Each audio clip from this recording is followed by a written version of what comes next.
Ouais, c'est mon pote Bobby. Il est blanc et marron et un peu gris. Et il y a plein de taches partout, il est trop mignon. J'aime tous les animaux de base, mais c'est vrai que les pigeons, ils sont méprisés dans les villes, comme les rats, quoi. Donc ça reste de la vermine, ils vont trouer les poubelles, ils vont manger par terre, ils sont sales. Bon, ils sont sales, c'est pas faux, mais la faute à qui? À force de venir à la même place, les pigeons, c'est généralement les mêmes. Comme je mange sur place, par terre, il y a des miettes, les pigeons viennent, ils mangent les miettes, au fur et à mesure, ils commencent à prendre confiance, voir que j'essaye pas de les choper ou de les faire fuir. Et en fait, il y en a un qui est venu et qui a pas du tout eu peur, il mangeait dans ma main et tout, du coup je l'ai appelé Bobby. Je sais pas d'où m'est venue l'idée, je crois que c'est une personne avec qui je discutais, qui était venue discuter avec moi pendant que je fais la manche, où je disais pour rire, il faudrait que je lui trouve un prénom à lui, ça fait 3-4 jours qu'il vient et tout. Elle m'avait dit Bob, parce qu'il y a un magasin de CBD, Bob Marley, CBD. Puis moi je trouvais que c'était un peu cliché, du coup j'ai dit Bobby. Juste pour rire, je lui disais viens, et en fait il vient, parce qu'il dort à côté de moi aussi. Sur ma place, du coup, il se met devant la porte et il se pose pas longtemps forcément, parce qu'après, il vagabonde quoi, mais puis le matin, il sait que je suis là, il vient. Sauf que du coup, avec le pote Bobby, il y a toute une clique qui essaye de venir et il s'est fait attaquer il y a pas longtemps, du coup, il est un peu fébrile, il boite, enfin, il a une sorte de colle sur la patte. Je vais pas non plus le toucher pour essayer d'enlever la colle, parce que même si j'ai du gel hydroalcoolique sur moi, je préfère pas, puis il a des bestioles sur lui, donc on va éviter de choper des bestioles aussi. Mais ouais, en fait, les autres sont vachement plus balèzes, ils ont tendance à le faire fuir, des trucs comme ça, c'est un peu chiant quoi. Puis j'ai pas envie non plus d'avoir une meute de 15 pigeons devant les commerçants, ça craint un peu. S'il peut rester tout seul ou 2-3, ça va. Après, je pense que les autres commencent à comprendre, ils viennent un peu moins, mais comme je lui donne lui à la main, c'est vrai que les miettes qu'il fait tomber, il les mange direct dès qu'il a fini de manger dans ma main, et puis il n'y a plus rien, donc les pigeons ils se cassent. Je lui apprends à choper les touillettes de mon café, j'essaye de lui apprendre des attaques de Pokémon parce que c'est marrant. Moi ça m'occupe un peu aussi, autre que le dessin, ça fait marrer les gens dans la rue, les gens qui se posent, les commerçants en face, ils trouvent ça drôle. Je lui montre la touillette et en fait il va attraper la touillette. Bon, généralement il la prend avec lui et il la balance, mais il est pas écolo lui. Que tu lui apprends des attaques de Pokémon, ça veut dire quoi? Alors ça, j'ai vu ça sur TikTok. Parce que oui, quand on est à la rue, on peut avoir des réseaux sociaux. Donc forcément, j'ai mis TikTok aussi. Et sur TikTok, il y a une personne qui élève des pigeons, je pense pigeons voyageurs ou des trucs comme ça. Et en fait, il a fait une vidéo où il montrait qu'il avait appris Attaque cruelle, où on voit le pigeon claquer des ailes et le bruit est hyper impressionnant. Et je me suis dit, mais il faut que j'apprenne des trucs comme ça, et ça ressemble trop à des trucs de Pokémon. Il lui a appris à picorer, mais vénère. Et du coup, j'étais en mode, il faut que je fasse ça, c'est trop marrant. Et puis... si ça marche pas, ça marche pas. En même temps, c'est un pigeon, je suis pas éducateur de pigeons. Mais au moins, c'est drôle. Et puis, ouais, voilà, ça m'occupe. Et il commence à le faire? Là, tout à l'heure, il a fait d'une aile. J'ai 21 ans, hein. Même si j'aime pas forcément les réseaux, c'est pratique pour contacter les potes. Si j'ai besoin d'un repas chaud ou d'une tente ou des trucs urgents, genre quand il y a une grosse pluie, si j'ai pas de veste, demander une veste à quelqu'un et tout sur Facebook, c'est pratique quoi. Quand j'étais à Toulouse, j'avais un téléphone à touche, parce que j'avais pas forcément besoin de plus. Je m'entends encore avec mes parents et j'ai de la chance de ça, d'avoir encore mes parents qui sont cool et qui veulent m'aider. Et en fait, comme je connais pas Montpellier, que pour les trams, pour le travail et tout, c'est bien d'avoir l'application de la TAM ou Maps. Du coup, j'ai eu un téléphone normal. Et du coup, ouais, un smartphone. Et du coup, en fait, avec le forfait, c'était un forfait à 0€ parce que toute ma famille est chez le même opérateur. Et du coup, 4G illimité, donc j'en profite. Puis même pour faire les papiers Pôle emploi, la CAF, la CPAM, les trucs comme ça, on est un peu obligé quoi. Sinon, on doit tout le temps aller chercher un ordinateur et si c'est des trucs urgents, c'est un peu... Même si à Montpellier, il y a quand même vachement d'assauts par rapport à Avignon. Ça, c'est chouette. Mais c'est quand même galère, je pense. En fonction de si c'est vraiment urgent, pour trouver un ordinateur, ça va être compliqué.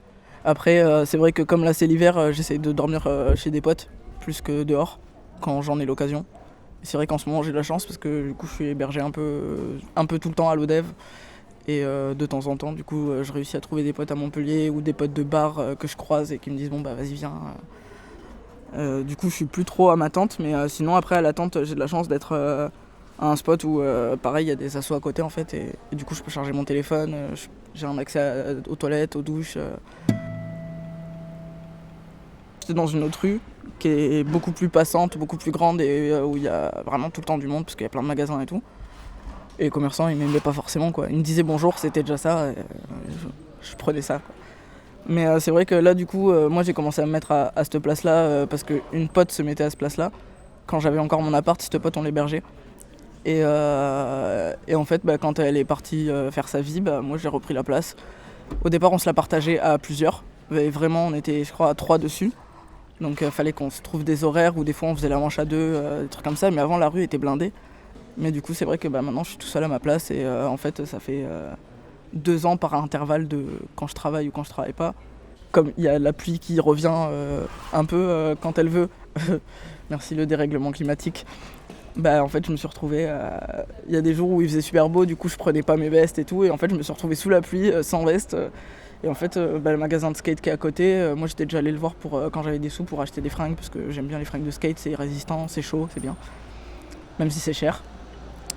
Et en fait, il m'a vu, il est passé 3-4 fois dans la journée et tout, sous la pluie. Et il m'a vu avec ma couverture en train de crever de froid. Et en fait, il a chopé, je pense qu'il vendait plus ou ce qui était de fin de série, il me les a donnés. Et voilà, et puis pareil pour la boulangerie, comme dès que j'ai des sous pour manger, j'achète à la boulangerie, même si ça coûte une blinde, c'est la boulangerie d'à côté. Donc j'achète chez eux et au fur et à mesure on discute et en fait il y a des sujets sur lesquels on s'entend et du coup on en discute plusieurs fois et au final on devient potes et puis voilà quoi. Et j'ai commencé à faire pote avec le magasin de CBD à côté, l'ancienne qui bossait là-bas et tout, c'est devenu une pote à moi. Puis en fait elle m'a présenté à ceux qui arrivaient après. Les autres commerçants, ils voyaient que je foutais pas le bordel, que je nettoyais toujours ma place à la fin, que je mettais pas la musique à fond, que j'invitais pas 15 000 personnes à venir avec moi, que je buvais pas d'alcool, que je fumais pas de merde et tout. En fait, au fur et à mesure, ils ont commencé à se dire, je pense qu'ils se sont dit que j'avais pas posé problème, donc pourquoi vouloir me virer alors que je suis pas non plus... En fait, ils ont commencé à te considérer comme un voisin. Ouais, voilà, c'est plus ça. Même les voisins devant la porte où je suis, c'est bonjour, comment ça va Ouais, c'est mes voisins de vie. Et du coup, après, il y a eu ce souci de CRS et de racisme qui est énorme. Et j'ai ce privilège d'être blanc et ça m'énerve d'en profiter. Parce que du coup, tous mes potes se font virer sauf moi. Après, c'est vachement en fonction des villes et en fonction des périodes où les flics nous virent. Mais c'est vrai que les périodes de fête, c'est toujours le même problème. Il faut désengorger les rues des zonards parce que ça doit faire beau pour le marché de Noël, les décorations, les trucs comme ça. À Avignon, on a de la chance, étant donné que les SDF d'Avignon, c'est des gens qui sont là depuis 30-40 ans, tout le monde les connaît et tout. Ils sont un peu plus OK avec ça. À Toulouse, c'est un enfer. Des amendes quasi toutes les semaines, accrochées avec une punaise sur la tente. Si t'es pas dans ta tente, au bout de 3 jours, ils te la prennent, ils te la mettent à la benne, ils te la brûlent en déchetterie. Et à Montpellier, c'est un peu un entre-deux. Il y a des périodes où ça va être super calme, on va les croiser, ils vont rien nous dire. Mais à personne, quoi. Genre, pas forcément qu'à moi, parce que moi, du coup, ils me laissent tranquille. Mais où ça va être vraiment tranquille. Et en fait, là, il y a 2 mois, il y a le préfet de l'Hérault qui a fait un post Twitter ultra problématique avec, du coup, en fait, genre du racisme, mais écrit, quoi. C'est même plus caché et c'est ok. En fait, ce tweet a été reposté par Zemmour, du coup ils l'ont supprimé. J'ai eu de la chance et j'ai fait un screen. Et en fait, du coup, il y a ce truc de racisme et de délit de sale gueule. Dès que la personne ne va pas être blanche, forcément ça va pas être un Français. Et du coup, on va le virer. Alors que, déjà, même s'ils sont pas français, qu'est-ce qu'on a à foutre? On va foutre des PV aux bagnoles. Désolé. Même s'il y a des étrangers, il y a des Français. Et puis, on sait pas. C'est pas des méchants, c'est pas des agresseurs, c'est pas des voleurs. Enfin, des voleurs, il y en a de toutes les couleurs. C'est pas un truc de rebeux ou de personnes noires. La question du racisme, ça fait je sais pas combien de temps que tout le monde en parle et en fait, ça devient banal, quoi. Après avoir vu ce post, je voyais beaucoup plus les CRS qui passaient même dans ma rue, alors que ma rue, c'est une rue assez tranquille, petite, où il y a pas grand monde. Il y a plus personne qui fait la manche quasiment. Du coup, il y avait 2, 3, 4... 5, 6, 7, 8, on est des 8 à faire la manche dans cette rue. Genre toute la rue vraiment. Et là je suis tout seul quoi. Et des fois il y a un mec qui vient, mais une fois de temps en temps avec son chien et c'est tout. Et en fait je vois pas la raison pour laquelle il virerait des zonards. À part si justement ils seraient en train de gueuler dans la rue en plein milieu de la journée alors qu'il y a plein de monde ou qui boivent ou qui se foutent ou des trucs comme ça. Là je pourrais comprendre, mais quand t'es juste assis avec un pauvre panneau, ouais mais on fait de mal à personne quoi, et c'est plus les gens qui nous font du mal. Moi dans cette rue ça va, genre les gens sont tous vachement gentils je trouve. Après il y a toujours quand même certains regards qui sont les regards de pitié ou de déni. Qui m'énerve un peu parce que j'ai pas envie qu'on ait pitié de moi et je pense que les autres zonards disent pareil. C'est pas un sentiment qui est super agréable de se dire qu'on est considéré comme des miséreux Mais après oui, il y a quand même des gens, voilà, quand tu dis bonjour et que la personne prend même pas le temps de te regarder ou que tu souris et que la personne te regarde mal, ça arrive souvent, tous les jours. Et c'est chiant et ça plombe le moral. Mais voilà, moi comme je dis, j'ai de la chance, j'ai une rue où vraiment les gens sont tellement agréables que même moi ça me choque. Ils sont généreux, les gens? Bah non, en soi. Après, il y a un problème de la plupart des gens qui me donnent sont des gens qui gagnent que dalle. Dernièrement, c'est une mère de 4 enfants qui me disait qu'elle galérait et qui m'a quand même donné un billet de 10. C'est énorme en vrai, un billet de 10, mine de rien. Et la plupart des gens qui me donnent des grosses pièces ou des billets, c'est des gens qui sont en galère aussi. Et en fait, ça, je le savais déjà parce que mon père, qui est dans une galère infernale avec un RSA tout pourri et dans un appart qui galère à garder, bah, c'est le premier que je vois donner des sous à tous les SDF d'Avignon parce que bah, il s'entend bien avec et puis merde, faut les aider et tout. En soi, si t'enlèves le fait qu'il a un toit, il galère autant à bouffer, il galère autant pour les médecins, les trucs comme ça. Et en fait, c'est les gens qui ont le moins qui donnent le plus. C'est ça le problème. Du coup, les gens sont pas généreux, mais ceux qui le sont, bah en vrai, moi j'ai tellement envie de leur dire bah non, garde, et c'est quelqu'un qui gagne 3000 par mois qui devrait me donner un billet de 10, c'est pas quelqu'un qui gagne 450 quoi. Après, bah du coup, j'ai ce truc de je bois pas, donc c'est pratique parce que j'ai pas ça à acheter. J'aimerais bien pouvoir avoir au moins 10 euros, pas forcément par jour, mais régulièrement parce que bon, bah, je fume des clopes, après ça, le tabac, j'arrive à le gratter assez facilement, c'est pas grave, puis si je fume pas de la journée, c'est pas très grave non plus. Mais c'est bien d'avoir un peu d'argent, quoi. Mais en fait, non, la plupart du temps, je m'en sors avec des 5 euros, quoi. Ouais, par jour, c'est pas rentable. Quand je suis arrivé à Montpellier, tout le monde me parlait de la garantie jeune, donc je voulais voir ce que ça donne, donc j'ai eu la garantie jeune, mais du coup, c'est passé. Et bah, j'ai pas le droit au RSA, j'ai pas le droit au chômage. J'ai réussi à avoir un phage il y a 2 mois de 200 euros pour pouvoir m'acheter à bouffer. Du coup j'ai fait des grosses courses et tout, mais bon, bah, ça dure pas un an quoi. La plupart du temps les gens ils me disent mais t'as l'âge pour travailler, tu devrais trouver du travail facilement, c'est faux. J'ai que le brevet. La plupart des gens que je connais qui ont des diplômes, qui ont le bac ou des bacs plus ou des prépas ou des licences, ils trouvent pas de taf parce que bah, ils ont pas d'expérience dans le travail. Donc moi j'ai de la chance, j'ai de l'expérience dans le travail, mais que dans des travaux que j'aime pas, ou qui sont ultra épuisants et payés une misère. T'as quoi comme expérience? Restauration, agricole, commerce, globalement un peu tout, tous les trucs, bâtiments, éco-construction, menuiserie. J'ai fait des formations du coup avec la garantie jeune. Du coup à cette période-là, bah, comme j'étais à la formation, je faisais pas la manche. Puis en vrai, comme j'avais la garantie jeune, j'avais pas forcément besoin, même si j'avais un loyer à payer, j'avais pas besoin d'y aller tous les jours pour acheter à manger. Il suffisait que j'y aille une fois que j'achète 4 kilos de pâtes et c'était terminé. Mais après, ouais, donc j'avais fait ces formations en éco-construction, puis après j'ai travaillé en maraîchage. Après, je trouvais des petits jobs à droite à gauche en restauration, histoire de dire quand j'étais à Toulouse. Du coup, le dernier job que t'as fait, c'est quoi?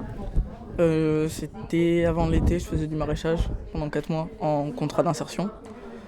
Mais bah, c'est épuisant. Et puis c'est un contrat de 4 mois. Du coup, bah, ça fait toujours une expérience en plus, mais c'était pas un truc qui me tentait. Et c'est vrai que moi, mon objectif, c'est de trouver quelque chose qui me plaît. Au lieu de faire juste des jobs alimentaires qui vont bousiller ma santé mentale, bah, je préfère galérer un peu plus longtemps et chercher jusqu'à trouver quelque chose qui me plaît vraiment, quoi. Bah, je sais pas, moi j'aime bien le dessin, j'aime bien le tatouage, du coup je veux me lancer dans le tatouage, mais pour ça j'attends d'avoir un peu de sous de côté pour m'acheter du matériel, faire ma formation. Enfin ça va parce que j'ai quand même plein de potes qui sont tatoueurs et qui sont des bons tatoueurs et qui commencent à être connus quand même un peu. Du coup bah ça va, genre j'ai quand même les petits tips, les techniques et c'est eux qui me lancent un peu là-dedans. Je fais beaucoup de perso et beaucoup de petites conneries, bah, des croix. Là j'ai des références à Doctor Who aussi, bon bah le typique mort-vache, ça je crois qu'on y passe tous quand on est à la rue. C'est des trucs relativement simples que je fais à l'aiguille, bah, toujours avec les règles d'hygiène et tout, parce que moi j'ai pas envie de faire un truc à l'arrache. Mais ouais c'est des trucs assez simples vu que j'ai qu'une aiguille, enfin que des aiguilles et pas de machine. Si quelqu'un a du taf dans le dessin, sinon si quelqu'un a un emploi à proposer, genre en 25 heures semaine, dans un magasin, un truc comme ça. Un truc qui va pas m'épuiser comme la restauration, l'agricole, quoi. Genre, moi ça me va. Comme ça, je pourrais avoir un salaire. J'aurais plus besoin de faire ça, je pourrais manger. Mais oui, ça va m'aider, forcément. Je vais pouvoir payer mes formations d'hygiène. Puis même, moi j'aime bien l'éducation des chiens. Si j'ai envie de me payer une formation d'éducateur canin, je pourrais le faire. Si je veux aider d'autres potes à la rue, je pourrais le faire. Si je veux m'acheter une machine, si je veux m'acheter des fringues. Enfin, truc basique que tout le monde fait, quoi.